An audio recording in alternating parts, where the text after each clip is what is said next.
피하게 되면 사울 왕이 자신을 쫓아오지 않을 것이다라고 생각하여 그것으로 도망을 합니다. 그러나 악신에 사로잡힌 사울 왕에게는 더 이상 사무엘이 하나님의 선지자요 사자로 인식되지가 않았습니다.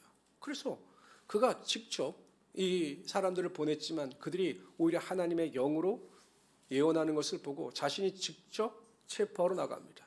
그러다가 자신도 하나님의 영에 사로잡혀서 방언을 하게 되고 옷을 벗고 방언을 하게 되는 수치와 조롱을 당하게 됩니다.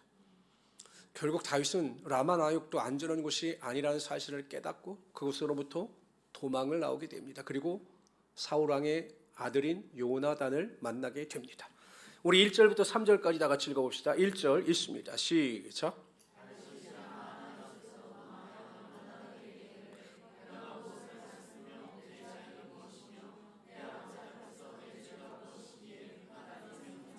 요나단이 그에게 이르되 결단코 아니라 내가 죽지 아니하리라. 요나단은 안 믿는 겁니다. 내 아버지께서 크고 작은 일을 내게 알리지 아니하고는 행하지 아니하나니 내 아버지께서 어찌하여 이 일은 내게 숨기려. 그렇지 아니하니라.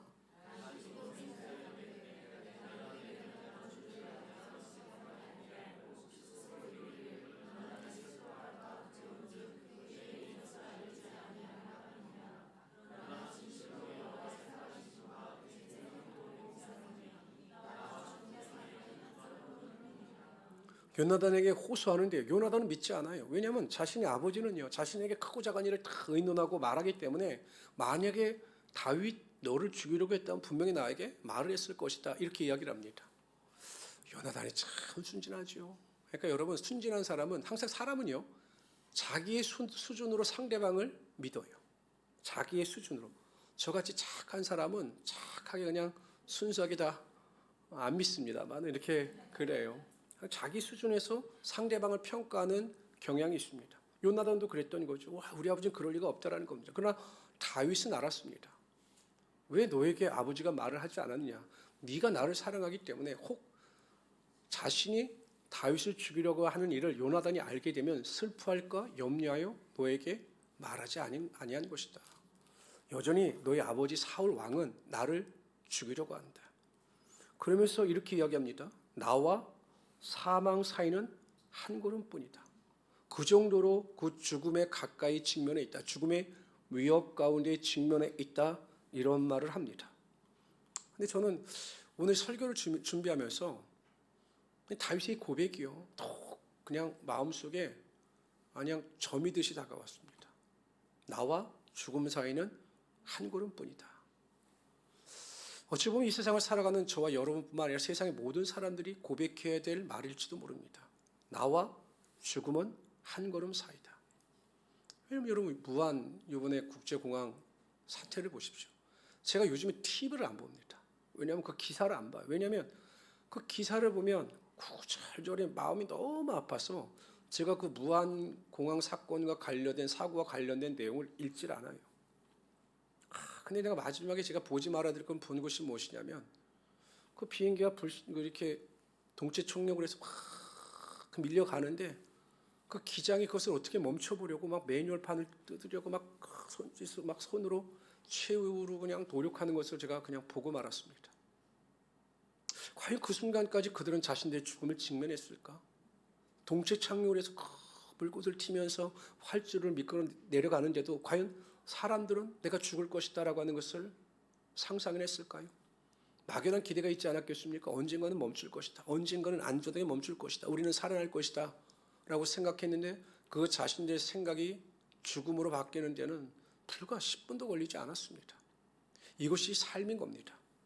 저는 이전에도 우리 교회 권사님들이나 이런 죽음을 제가 2년 동안 5번 보내고 막 동생 보내고 장인어른 보내면서 느꼈던 게 이겁니다. 삶과 죽음은 정말 한 걸음 사이다. 여러분, 오는 순서는 정해져 있지만 가는 순서는 정해져 있지 않다라고 하는 말이 있습니다. 하나님께서 우리에게 정하신 때가 있습니다. 그 정하신 때는 아무도 모릅니다. 하나님께서 우리를 부르시면 우리는 그때 하나님의 부르심에 따라 이 세상의 육신의 장막을 벗고 하나님 나라에 들어가야 하는 것입니다. 그래서 오늘도 저희 집사람이랑 식사를 하다가 이제 제가 이 이야기를 했더니 저는 생각지 못한 메멘토 모리라고 하는 이야기를 하더라고요. 그 의미가 무엇이냐면 죽음을 생각하라는 겁니다. 죽음, 메멘토 모리. 근데 원래 이것이 보니까 그 로마에서 나왔을 때는 이 메멘토 모리가 죽음을 기억하라는 의미가 아니라 언제 죽을지 모르니 인생을 즐겨라 이런 의미로 사용되었다랍니다. 그런데 이것이 이제 기독교에 인용이 되면서 메멘토 모리, 항상 죽음을 생각하면서 살아가야 한다라는 것입니다. 여러분, 우리가 항상 죽음을 생각하면 언제 어떻게 우리의 인생을 마지막을 맞을지 모르니까 지금 살아가고 있는 현재 속에서 최선을 다하며 즐겁고 행복하게 살아가야 하는 것이죠. 제가 가끔 영어로 예를 드리지만 이 프레젠트라고 하는 것이 형용사로 쓰이면 현재의라고 하는 말이 있습니다. 현재의. 그런데 이게 명사로 쓰면 선물이라고 하는 의미를 가지고 있어요. 똑같은 프레젠트인데 어떻게 하나는 현재, 하나는 선물일까? 해석해보면 오늘이라고 하는 현실, 오늘이라고 하는 현재를 생각해보면 그것은 하나님께서 우리에게 주신 최고의 선물일 수가 있다는 것입니다. 사람들은 자꾸 미래를 생각하는데 현재에 행복하지 않은 사람은 미래 절대 행복하지 않습니다. 우리가 지금 처해 있는 이 현재의 삶 속에서 내가 할 수 있는 일에 대하여 최선을 다하고 그 안에서 하나님이 주시는 참된 행복을 누리며 살아가는 것이 우리에게 주신 하나님의 지혜요, 하나님의 축복일 수가 있다는 것입니다. 제 동기 목사가 하나 있는데 자기는 와이프하고 싸운 일이 없다는 거예요. 아이, 거짓말하지 말아라. 어떻게 싸움을 안 하냐. 나는 이 세상에 싸움 안 하는 사람 나 외에는 없다고 생각하는데 무슨 싸움을 안 했냐 물으니까 싸움을 하려고 하면 부인이 이 이야기를 한다는 거예요. 아니, 사랑해도 짧은 인생을 왜 미워하면서 살아가야 하느냐. 사랑하기에도 부족하다는 거예요, 지금 이거 시간이. 근데 우리가 왜 싸우면서 인생을 허비하느냐 이런 말을 한다라고 합니다. 제가 멋있다고 하지만 거짓말하지 말라라고 이야기는 했습니다만 그렇잖아요. 우리가 주어진 이 삶의 환경을 우리가 살아가기에도 너무 부족한 시간입니다. 누리면서 행복해하면서 살아가기에도 너무 짧은 시간이 우리의 인생인 겁니다. 근데 중요한 게 있어요. 우리가 단지 살아가고 있는 이 현재를 우리의 삶의 행복을 위해서만 살아가야 하느냐라는 것입니다. 아닙니다. 우리는 하나님께서 부르신 하나님의 소명자입니다. 하나님께서 만세전 우리를 택하시고 예정하시고 구별하여 속죄하시며 말미암아 하나님의 자녀를 삼아 주셨습니다. 그것을 콜링이라고 합니다. 이 하나님의 부르심, 콜링 속에서는 우리를 부르시고 택하시고 구원해 주신 목적이 있습니다. 그것은 하나님의 선한 일을 행함으로 말미암아 우리에게 주신 하나님의 사명을 온전히 감당하라고 우리를 구원하여 주시고 우리를 불러 주신 거죠.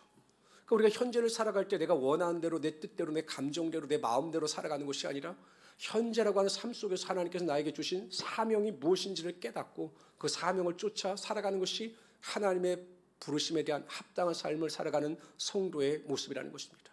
항상 우리가 무엇을 하든지 현재의 삶 속에서 내가 무엇을 어떻게 해야 하나님의 영광이 되고 하나님의 기쁨이 되는가를 분명히 알고 그 일에 최선을 다하며 나갈 때 하나님께서 그 삶 속의 최선 가운데 하나님이 주시는 참된 신령한 기쁨이 우리의 삶 가운데 흘러 넘치게 하여 주실 것입니다. 그래서 우리 성도님들은 항상 소명, 사명을 꼭 기억하시면서 살아가시길 바랍니다. 하나님께서 나를 왜 부르셨을까? 왜 하나님께서 나를 이 가정에 보내셨을까? 왜 하나님께서 나를 이 직장에 보내셨을까? 왜 사업장에 보내셨을까? 왜 이 사람을 만나게 하셨을까? 이 모든 것이 다 우리의 소명과 사명 안에 내포되어져 있는 것입니다. 우리는 이 일반 사람들과 똑같이 살아가는 자들이 아니라 하나님의 말씀대로 소명을 쫓아 살아가는 자임을 분명히 깨닫고 2025년도에 하나님의 온전한 소명을 이루며 살아갈 수 있는 하나님의 귀한 성도들이 되시기를 주님의 이름으로 축원합니다. 우리 4절부터 11절까지 한 절씩 있습니다. 11절 있습니다. 요나단이 다윗에게 이르되 내 마음의 소원이 무엇이든지 내가 너를 위하여 그것을 이루리라.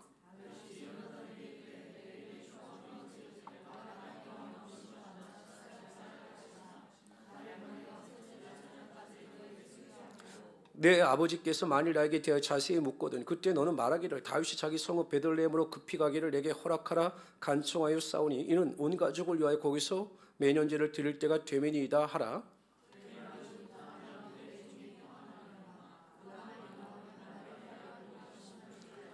그런즉 바라건대 네 종에게 인자하게 행하라. 네가 내 종에게 여호와 앞에서 너와 맹약하게 하였음이라. 그러나 네게 죄악이 있으면 네가 친히 나를 죽이라. 나를 네 아버지에게로 데려갈 이유가 무엇이냐 하니라.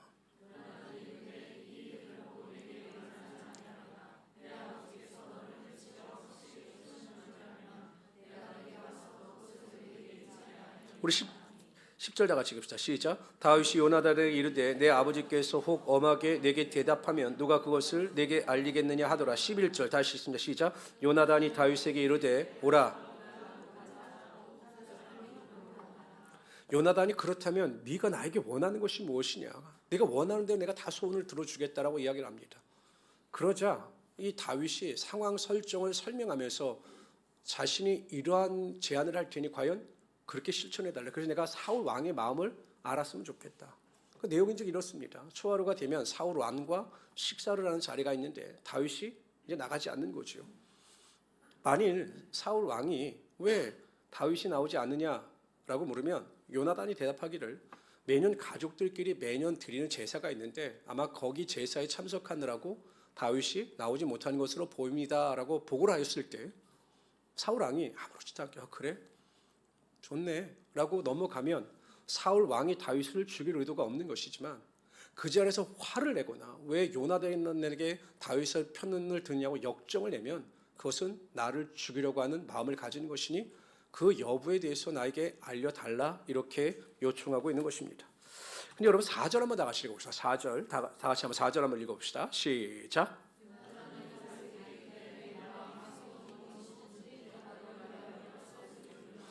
다윗에게 뭐라고 합니까? 내 마음의 소원이 무엇이든지 내가 너를 위하여 그것을 이루리라. 꼭 누가 누구에게 하시는 말씀 같습니까? 하나님이 우리에게 하시는 말씀 같지 않아요? 예수님께서 이렇게 말씀하셨습니다. 요한복음 14장 14절에 보면 내 이름으로 무엇인지 내게 구하면 내가 행하리라. 하나님은 예수님은 말씀하시는 거예요. 무엇인지 구해. 제발 좀 구해. 내게 구하고 간절히 기도하면 내가 반드시 네가 구하는 것보다 더 갑절의 은혜와 능력이 나타나게 하여 줄 거야. 이렇게 우리에게 호소하시는 것입니다. 뭐가 아쉬우셔서요? 뭐가 아쉬우셔서 우리에게 제발 기도해라. 내가 내 소원대로 다 이루어 주겠다. 이렇게 말씀하시는 걸까요? 한 가지 이유밖에 없죠. 하나님께서 우리를 사랑하시기 때문입니다. 가끔 저도 그래요. 우리 자녀들에게 오버할 때가 있습니다. 뭐가 필요하다라고 그러면 괜히 오버해서 막 인터넷을 찾아가지고 막 급하지도 않은데 막 찾아가고 선물 뭐 사주고 뭐 이럴 때가 가끔 있어요. 왜냐하면 사랑이죠. 누가복음 18장에 보면 기도에 대한 교훈이 나옵니다. 한 도시에 불의한 재판관이 있었습니다. 얼마나 불의한 재판관이냐면 이 사람은 돈을 받으면 재판의 결과를 바꾸는 사람이었습니다. 그러니까 유전, 무죄, 무전, 유죄가 이 재판관에게 해당되는 것이었습니다. 워낙 악한 사람이었습니다. 그런데 어느 날 그 도시에 과부한 사람이 찾아옵니다. 그리고 자신이 원수에게 크게 당했는데 그 원수에게 당한 억울한 일을 해결해 달라고 간청합니다. 근데 여러분 보세요. 문제가 무엇입니까? 아무것도 없는 과부입니다. 그러니까 불의한 재판장의 입장에서 보면 이 사람의 요청을 들어줄 이유가 하나도 없어요. 계속 거절합니다. 리젝트합니다. 아니라고. 그런데 이 여인이 보통 여인이 아닙니다.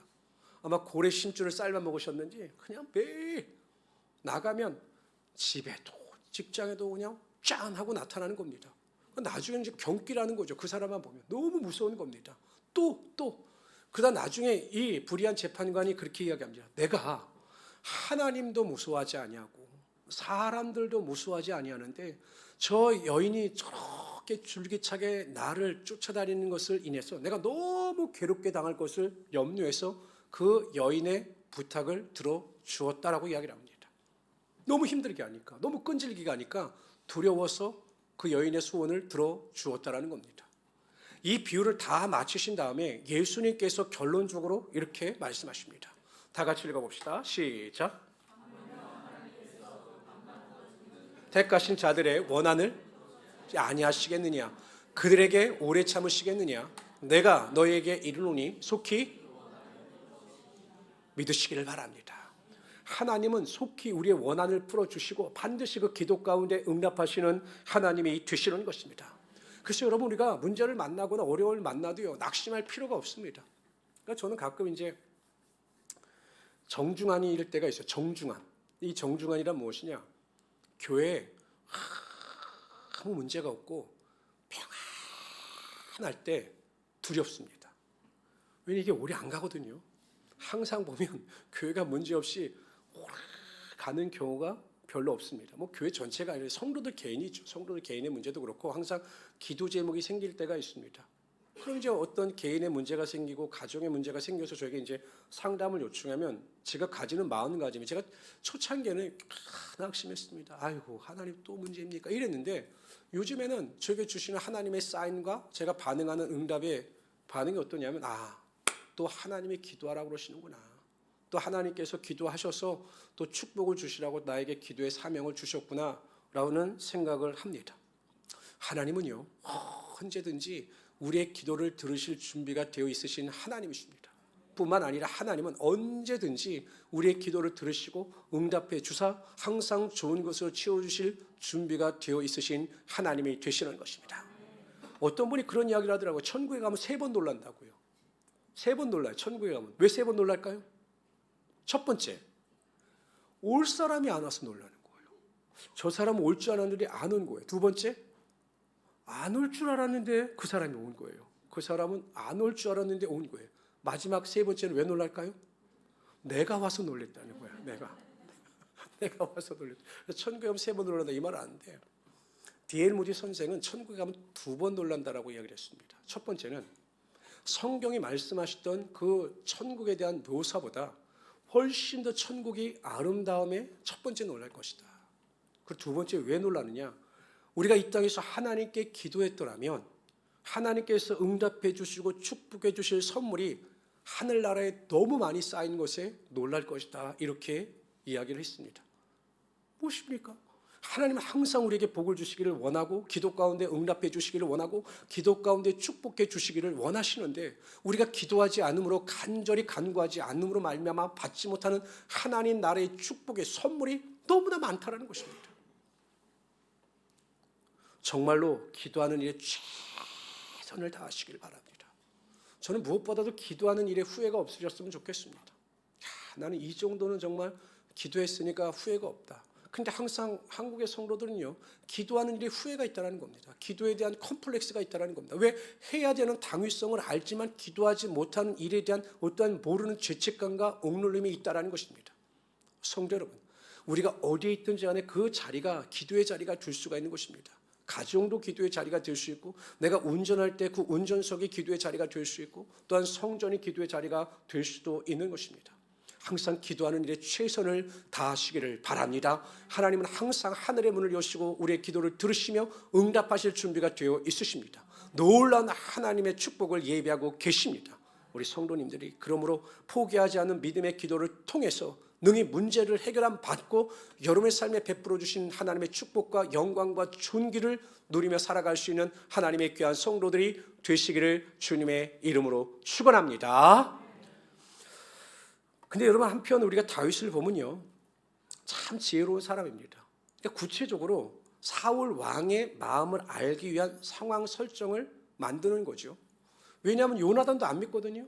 그럼 요나단도 믿을 수 있는 객관적인 상황을 설정을 합니다. 그리고 이렇게 사울 왕의 마음을 알아볼 수 있도록 네가 좀 노력해 달라라고 이야기를 합니다. 그러니까 다윗이 제안한 대로 하면 정확하게 사울의 마음을 알 수가 있는 거죠. 다윗은 믿음으로 행하는 자였을 뿐만 아니라 하나님이 주시는 지혜로 문제 해결을 풀어나가는 아주 지혜로운 사람이었던 겁니다. 솔로몬 왕 때 두 여인이 한 아이를 데리고 와서 우리가 잘 아는 이야기죠. 이 아이가 서로 자신의 아이라고 우겨댑니다. 뭐 지금 같으면 여러분 유전자 검사하면 바로 나오죠. 머리카락을 한번 뽑으면. 근데 그 당시에는 뭐 외모도 그렇고 어떻게 그 어머니가 누구인 줄 알겠습니까? 아무리 생각해도 솔로몬도 잘 모르겠는 거예요. 근데 갑자기 솔로몬이요 사람들에게 신하들에게 칼을 가져오라고 이야기합니다. 그 사람들은 왜 칼을 가지고 오라고 할까라고 궁금했는데 갑자기 칼을 가지고 오니 그 칼로 아이를 둘로 나누라는 거예요. 솔로몬이 대단하죠. 그 나누기도 힘들 텐데 저는 가끔 궁금했어요. 이렇게 나눌까? 이렇게 나눌까? 저 이게 참 궁금했어요. 이렇게 나는 어떻게 나눌까? 이게 나누는 게 좀 그게 전 어렸을 때 참 친구들한테 이야기하면 난 참 쓸데없는 생각한다는데 어떻게 나누려고 그랬을까? 이 생각을 하는데 딱 나누려고 하니까 갑자기 여인 하나가 막 울면서 말리는 겁니다. 안 된다고. 절대 그 아이를 죽게 해서는 안 된다고. 오히려 그냥 저 여인에게 주라고. 저 어머니에게 주라고. 아마 저 어머니 아들인 것 같다라고 막 눈물을 흘리면서 솔로몬 왕에게 호소합니다. 솔로몬 왕이 이야기하죠. 이 우는 여인에게 이 아이를 주라라고 이야기를 합니다. 사람들이 그 솔로몬의 지혜에 놀랐다라고 이야기를 합니다. 그러니까 우리가 단지 문제 해결을 하는 데 있어 우리의 믿음만으로 되는 것은 절대 아닙니다. 그냥 믿습니다라고 해서 우리의 문제가 다 해결되고 문제가 깨끗하게 봉합되는 것은 아니에요. 물론 있죠. 우리가 정말 우리의 힘과 지혜와 능력을 할 수 없을 때, 모든 것을 하나님께 맡겨야 될 때, 예를 들어서 우리의 인간의 노력이나 수고의 의술로 우리의 병을 고침받을 수 없을 때, 오직 하나님만이 치료하심을 우리가 믿을 때는 정말 다 내려놓고 하나님께 맡겨야 하는 것입니다. 그러나 우리가 세상을 살아갈 때 보면 우리가 직면하는 문제에 있어서 해결해야 될 때 우리의 지혜를 필요로 할 때도 굉장히 많습니다. 어떻게 우리가 지혜를 가지고 그 문제를 해결해야 하는가, 하나님이 주시는 지혜를 가지고 그 문제를 어떻게 해결하느냐에 따라 그 일의 결과가 전혀 달라지게 되어 있는 거죠. 제가 목회를 하다 보면 그냥 목회자가요, 그냥 단지 설교만 준비하고 말씀만 준비하고 설교하고 그냥 성경만 가르치면 뭘 별 문제가 없는데, 제가 이제 교회를 하다 보니까 우리 교회 규모 같은 경우는 제가 진짜 모든 것을 다 담당해서 해야 합니다. 뭐 예를 들어서 간판을 검사받으러 가야 한다 그러면 다 사진을 찍어서 공무원을 만나서 이야기를 해야 되고, 또 이제 교회를 이제 우리 대출 받은 게 있으면 또 은행에 가서 또 그 서류를 준비해서 다 이야기를 할 때 또 어느 은행이 또 대출이 좋은가 이걸 다 연구해서 찾아가서 그 사람을 또 만나서 해결해야 되는 거고, 뭐 자판기가 고장났다 그러면 자판기를 또 어떻게 싸게 고쳐야 하는가, 이 모든 문제를 사소한 문제를 만날 때마다 그냥 되는 것이 아니라 정말 알아보고 지혜롭게 잘 판단하여 결정할 때 그 문제의 좋은 해결점이 나타나게 되어 있는 거죠. 제가 보면 우리가 살아가는 이 세상의 모든 문제가 그래요. 인간관계도 그렇고, 인간관계도 우리가 그냥 믿음으로 믿습니다, 좋게 해주십시오가 아니라 내가 정말로 인간관계에 이로운 사람이 되고 인간관계의 문제를 풀어나갈 수 있는 하나님의 지혜를 구할 때 어떠한 갈등 속에서도 하나님이 주신 은혜 가운데 그 문제, 관계를 해결할 수 있는 거죠. 직장생활도 마찬가지입니다. 직장에 여러 가지 업무가 있지 않습니까? 우리 가끔 어떤 분들은 이제 직장에서 업무가 있을 때 저에게 목사님 그 업무를 잘 감당할 수 있도록 좀 저에게 기도해 주세요라고 기도를 받고 가시기도 하는데, 그 업무 같은 경우도 하나님이 주시는 지혜가 필요할 때가 있습니다. 어떻게 일 처리를 하느냐에 따라 그 일의 효율과 또한 결과가 전혀 다르게 나타나기 때문에 그런 지혜를 필요할 때가 있죠. 뭐 사업도 그렇고 모든 인간 삶 속에서 일어나는 문제가 그냥 우격다짐으로 해결되는 것이 아니라 하나님이 주시는 정말로 지혜로운 지혜가 필요할 때가 정말로 많아요. 근데 가끔은 제가 예수 믿는 성도들을 만나보면 이 믿음과 지혜를 혼동할 때가 있습니다. 그냥 믿음으로 우격다짐을 하는 것이 믿음이 좋은 것이다라고 생각하는데 절대 그렇지 않습니다. 믿음으로 행해야 될 때와 우리가 지혜를 가지고 같이 병합하여 나갈 때를 잘 분별해서 조화를 이루면 문제가 오히려 하나님 안에서 참된 복이 되고 은혜가 되는 일이 나타나게 된다는 것이죠. 그래서 믿음만큼 중요한 것이 매일 하나님의 지혜를 구할 수 있기를 바랍니다. 직장에서나 사업장에서나 가정에서나 어머니로서 또 아내로서 또 뭐 직장인으로서 항상 하나님의 지혜를 구하면 갈등 문제를 해결할 수 있는 지혜를 하나님께서 분명히 허락하여 주시는 것입니다. 야고보서 1장 5절에 보면 너희 중에 누구든지 지혜가 부족하거든 모든 사람에게 후히 주시고 꾸짖지 아니하시는 하나님께 구하라 그러면 주시리라. 항상 신령한 은혜를 구하셔서 문제 해결을 잘 해나가시고 또 그 문제 해결의 능력을 통해서 하나님께 영광과 찬양과 존귀를 돌릴 수 있는 하나님의 귀한 성도들이 되시기를 주님의 이름으로 축원합니다. 기도합시다. 조시 하나님 정말로 감사합니다. 오늘 우리가 주님 앞에 나왔습니다.